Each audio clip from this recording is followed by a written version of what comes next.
hurricanes are not new to us. We have a lot of folks that know exactly what to do, all the way down to our truck drivers.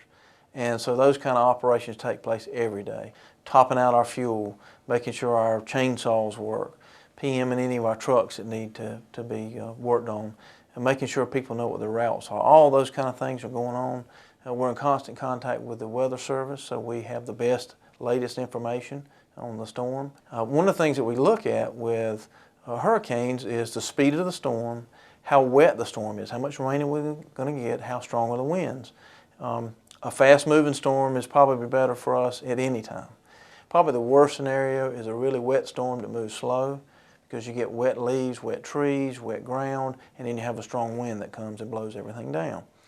So we have issues with that. So we're constantly looking at those kind of characteristics with the storm to decide what crews we need to put out to respond to it. Our focus right now is from the central part of the state to the east, more so in the central state because of support staff.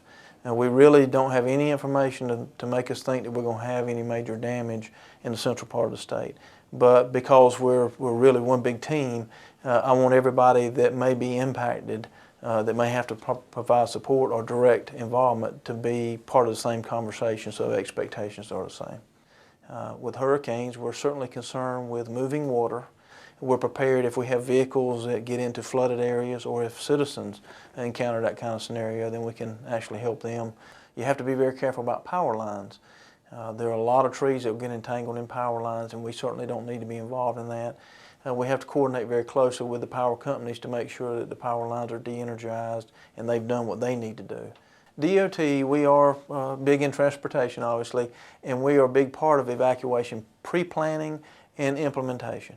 And we have our IMAP, our incident management patrols, that are involved, and we also move those patrols into areas like this for short-term assistance.